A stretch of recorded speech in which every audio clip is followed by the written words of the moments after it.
Lovers Allari Naresh Faria Abdullah hero heroines గా వచ్చిన latest comedy movie ఆ ఒకటి అడక్కు. ఈ మూవీ అయితే ఈ రోజు థియేటర్స్ లో రిలీజ్ అయిపోయింది. మరి ఆ ఒకటి అడక్కు మూవీ ఎలా ఉంది ఏంటనేది ఇప్పుడు రివ్యూలోకి వెళ్ళి తెలుసుకుందాం.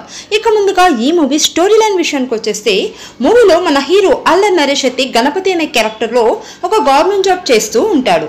ఇక హీరో అయితే ఎప్పటి నుంచో పెళ్లి చేసుకోవాలని తన పార్ట్నర్ కోసం వెతుకుతూ ఉంటాడు. ఇంతకీ గణపతి పెళ్లి అవుతుందా లేదా, అయితే ఎవరితో అవుతుంది అనేది తెలియాలి అంటే ఈ మూవీని థియేటర్ లో చూడాల్సిందే. ఇక ఈ మూవీ ప్లస్ పాయింట్స్ గురించి మాట్లాడేసుకుంటే మూవీలో అల్లరి నరేష్ అయితే కామెడీ సీన్స్ తన టైమింగ్ తో సూపర్ గా ఆకట్టుకున్నారు. అలాగే కొన్ని డైలాగ్స్ కానీ ఎమోషనల్ సీన్స్ లో తన పెర్ఫార్మెన్స్ తో నీట్ గా అయితే ఆకట్టుకున్నారు అల్లరి నరేష్ అయితే.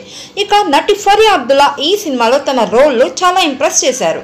ఒక డీసెంట్ క్యారెక్టర్ లో అలాగే తనలోని కొత్త యాంగిల్ ని ఈ మూవీలో అయితే చూపించారు డైరెక్టర్ అయితే.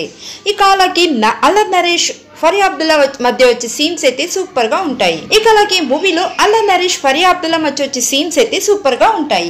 ఇక వీళ్ళతో పాటు హర్ష చముడు వెన్నెల కిషోర్ కూడా తమ క్యారెక్టర్స్ కి పూర్తి న్యాయం చేశారనే చెప్పాలి. ఇక మూవీలో కొన్ని కామెడీ సీన్స్ అయితే ప్రేక్షకులకి బాగా నచ్చుతాయి. ఇక ముఖ్యంగా మూవీలో ఇచ్చిన మెసేజ్ అయితే ప్రేక్షకులకి బాగా కనెక్ట్ అవుతుంది. ఇక ఈ మూవీలో మైనస్ పాయింట్ ఏంటి అంటే సెకండ్ హాఫ్ లో కథనం ఫస్ట్ హాఫ్ తో పోలిస్తే కామెడీ యాంగిల్ మిస్ అయి కొంచెం సీరియస్ గా నడుస్తూ ఉంటుంది. ఇక అదైతే కొంచెం ప్రేక్షకులకు అంత ఎంగేజింగ్ గా అనిపించదు. ఇక అలాగే మూవీలో క్లైమాక్స్ పోర్షన్ కూడా కొంచెం వీక్ గా అనిపిస్తుంది. ఇక టెక్నికల్ పరంగా ఈ మూవీ గురించి మాట్లాడుకుంటే మూవీలో నిర్మాణ విలువలు బాగున్నాయి. ఇక గోపి సుందర్ మ్యూజిక్ కూడా బాగుంది. అలాగే సినిమాటోగ్రఫీ బాగుంది.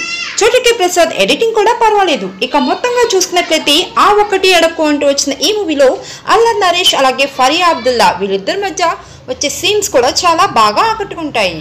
మూవీలో కామెడీ కూడా బాగుంది. ఫైనల్ గా ఈ మూవీని అయితే థియేటర్ లో ఒకసారి చూసి ఎంజాయ్ చేసేయచ్చు.